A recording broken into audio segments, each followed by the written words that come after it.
면사무소 상수도가가 있는데 상수도가에 전화하셔가지고 이 땅이 이 주변 상수도에서 몇 미터 떨어져 있냐, 그러니까 주변에 이제 집들이 있으면 그런 걱정 안 하셔도 되는데 주변에 좀 횡하다 하면 꼭 문의를 하셔야 됩니다. 왜냐면 도로에 제대로 껴있지만 상수도가 매립이 안 돼 있으면은 상수도가 미터당 뭐 몇만 원씩 책정이 돼 있거든요. 짧으면 얼마 안 되는 것 같지만 이게 100m, 1km 떨어지는 순간 문제가 되는 겁니다. 만약에 이 상수도가 500m 이상 떨어져 있으면은 그 처음에 딱 뭐 몇만 원이라 해서 만만해 보이지만 이게 무슨 복리처럼 100m, 500m까지 되면은 상당히 이게 몇 천만 원 될 수도 있다는 생각지도 않은 비용이 나중에 들어갈 수 있기 때문에 상수도 얼마나 떨어져 있냐 아니냐는 이 땅값의 영향이 큰 미칩니다.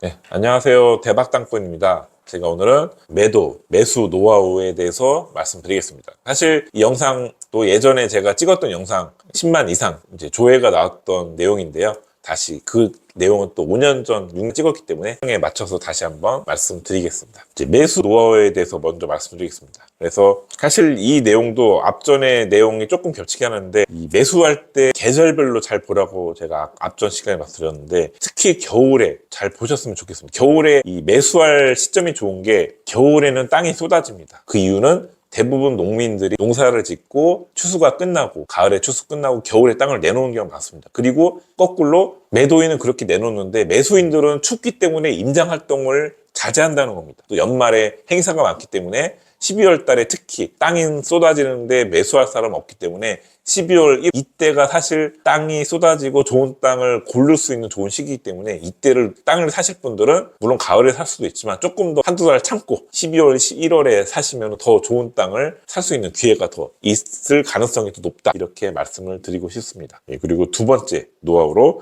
기본 인프라를 확인하자. 간혹 부동산에서 나온 매물 중에 값싸고 목도 좋고 흠도 없는 매물들이 나오는 경우가 있습니다. 이럴 경우에 꼭 이 기본 인프라가 중요한데요. 인프라라는 거는 이제 전기, 상수도, 인터넷 이런 게 이제 구축이 돼 있는 땅을 사시라는 겁니다. 물론 인터넷까지는 아니지만 전기, 상수도. 이제 전기는 이제 우리가 육안으로 볼 수 있는 거는 이제 전기는 전봇대가 있죠. 주변에 전봇대가 있으면 땅까지 보통 200m 이내는 다 무상으로 전기를 우리가 돈을 안 들이고 수급을 받을 수 있기 때문에 주변에 전봇대가 있는 땅이면 그런 게 상관없습니다. 근데 상수도는 우리가 흙에 매립하기 때문에 눈에 보이지 않습니다. 그거는 확인을 하셔야 되는데 보통 면사무소, 대부분 초보자들은 이제 군청이나 시청에 문의하시는데 그런 제일 종합 관공서는 이런 짜잘한 업무를 별로 안 좋아합니다. 바쁘기도 하고요. 그래서 그런데 문의하시는 것보다 면사무소가 그래도 그 단위 작은 행정기관이기 때문에 상당히 또 친절하고요. 그리고 상세히 알려주기도 합니다. 그래서 면사무소 상수도가가 있는데 상수도가에 전화하셔가지고 이 땅이 이 주변 상수도에서 몇 미터 떨어져 있냐, 그러니까 주변에 이제 집들이 있으면 그런 걱정 안 하셔도 되는데 주변에 좀 횡하다 하면 꼭 문의를 하셔야 됩니다. 왜냐면 도로에 제대로 껴있지만 상수도가 매립이 안 돼 있으면은 상수도가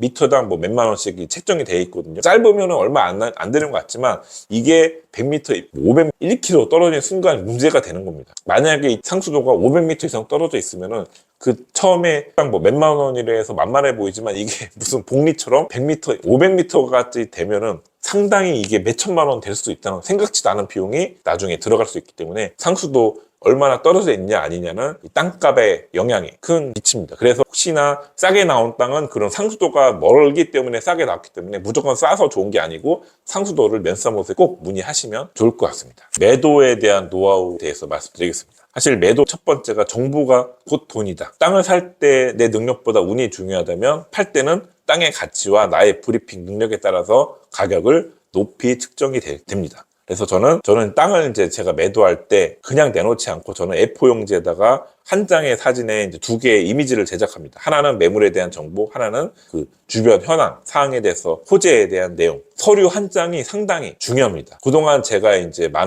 땅을 소개해 드렸는데 그분들이 제가 제작한 이 한 장의 이미지를 보시고 많이 투자를 하시는데 저는 그 한 장에 제 혼을 담아서 씁니다. 단순히 보통 이제 부동산 사장님들이 하는 거는 보통 이제 토지 연계 확인을 한 장 떼어주죠. 근데 거기에는 이게 사진도 나와 있지도 않고 그냥 사진은 이제 뭐 인터넷 이제 모니터를 보면서 브리핑 하시겠죠. 그리고 우리가 그분들이 떼어주는 지적도는 사실 다 복잡하기 때문에 어렵습니다. 근데 저는 제 가진 노하우를 A4용지에다가 여기는 이 땅이 왜 좋은지 설명을 넣기 때문에 그 부동산 사장님들이 브리핑 자료로 이렇게 주시는 거랑 전 차원이 틀린다고 보고 있습니다. 저의 장점을 이 영상을 보시고 자기 땅을 팔고 싶다 하시면 그렇게 단순하게 뭐 지적도 떼어서 주는 건 의미가 없다고 보고요. 본인 스스로 자료를 이쁘게 포토샵까지 하시면 좋은데 사실 그림판으로 하셔도 됩니다.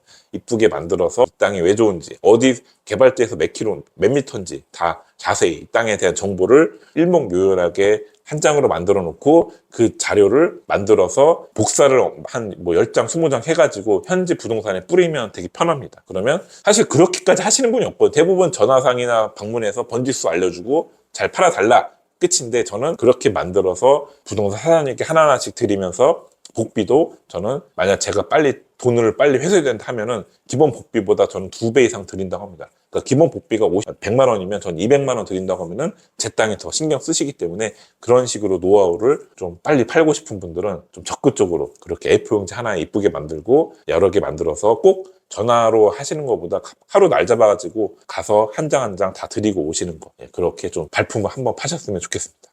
두 번째, 타이밍이 중요하다. 아까 매수 타이밍도 제가 겨울에 사라고 했죠. 근데 이거를 또 역으로 한번 생각해 보세요. 그러면 매도인 입장에서는 언제 팔아야 될까? 당연히 겨울이 지난 이후에 파시는 게 좋겠죠. 왜냐면 겨울은 매물이 쌓여있고 매수하는 사람도 적은데 굳이 그때 딱 내놓는 것보다 딱 타이밍 좋게 사람들이 이제 이렇게 움직일만 봄에 내놓고 딱 타이밍을 보시는 게 훨씬 더 좋다는 겁니다. 그리고 금리가 지금은 이제 계속 정체돼 있지만 금리가 떨어질 시점이 오겠죠. 그때 또 타이밍에 노려서 내놓으시는 것도 좋습니다. 금리가 내려간다는 거는 이제 대출을 끼고 하실 분들이 많이 생겨나기 때문에 또 경기가 또 활성화되는 시점이기 때문에 그런 시점에 땅을 내놓으면은 이렇게 좀 좋은 타이밍이 될 수 있고요. 사실 제일 중요한 게 계속 가지고 있으면 오르는 땅이 있지만 타이밍 잘못 잡으면은 팔지 못하는 땅이 있습니다. 대표적인 게 앞전에 평창 올림픽, 여수 엑스포, 그런 땅입니다. 그런 지역은 엑스포나 올림픽 했을 때는 엄청 뛰었지만 그 올림픽 끝나고 나서는 그 땅을 나중에 처분할 때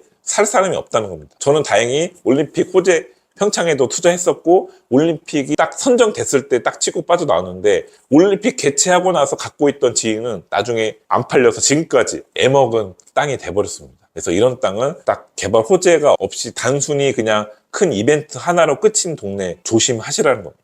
그리고 이제 시세를 파악하는 법인데 지금이야 이제 디스코 땅이야 뭐 밸류매 당연히 있었지만 예전에는 그런 게 없었기 때문에 주변의 거래 사례를 모르기 때문에 우리가 현지 부동산에 우리가 번지수 불러드리고 이 땅 얼마에 팔 수 있나요? 이렇게 물어보면 되게 순진한 거라고 생각합니다. 그러면 부동산 사장님이 과연 뭐라고 얘기할 거예요? 좋게 얘기 안 합니다. 대부분이. 양심이라기보다 진짜 열에 한 명이 좀 제대로 된 얘기를 하고 대부분은 좀 안 좋게 얘기를 할 겁니다. 땅을 깎아내릴 겁니다. 그러니까 시세는 100인데 분명히 그렇게 물어보신 내 땅을 얼마에 팔면 좋겠냐 하면 당연히 100만 원의 시세대로 얘기 안 하겠죠. 최소 80, 낮춰서 얘기합니다. 악덕 부동산 사장님은 50%까지도 얘기하는 경우가 있었습니다. 왜냐하면 그렇게 싸게 눌러놔야 나중에 자기가 팔 때 편하기 때문에 사람 심리가 어쩔 수 없습니다. 그래서 이제 그렇게 얘기하시면 안 되고 거꾸로 자기가 팔려고 하지만 매수하는 것처럼 얘기하셔야 됩니다. 그래야지 실제 시세가 나오는 겁니다. 그러니까 내가 이 땅에 번지수 오픈하는 게 아니고 나 이 지역에 땅을 사고 싶은데 얼마면 살 수 있냐 이렇게 역으로 물어보세요. 그러면